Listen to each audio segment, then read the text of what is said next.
মার কবরের পাশে গেলে কি হবে, বাবার কবরের পাশে গেলে কি হবে। যে যুবকরা, যে বন্ধুরা, বৃদ্ধ বাবাজিরা, আমরা আজকে কবর জিয়ারতগুলি ভুলে গেছি, মা বাবার কবরের পাশে যাই না। আপনি জানেন বাবা মার কবরের পাশে গেলে কি হয়?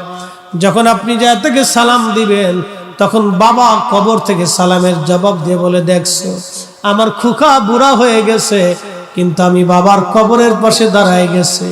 মা ডাকবে, দেখছো আমার ছেলেটার দাড়ি পেকে গেছে, তারপর আমার ছেলে আমার কবরের পাশে দাঁড়ায় গেছে। ওই সন্তানের জন্য বাবা মা তখন খুশি হতে থাকে।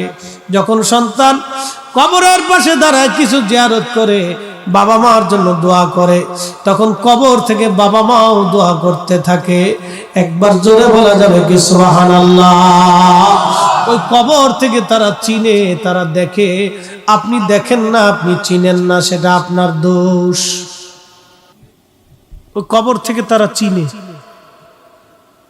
আপনি যে কবরের পাশে যে দাঁড়িয়েছেন, সালাম দিছেন, ওই কবরওয়ালা আপনি চিনে, আপনাকে দেখে, আপনি দেখেন না। তা না হলে সালাম দেওয়ার অর্থ কি? যে সালামের জবাব দিতে পারে না, সালাম দিতে শোনে না, তাকে সালাম কি করে দিবে? প্রত্যেক কবরওয়ালারা আপনাকে দেখে, কিন্তু আপনি দেখেন না।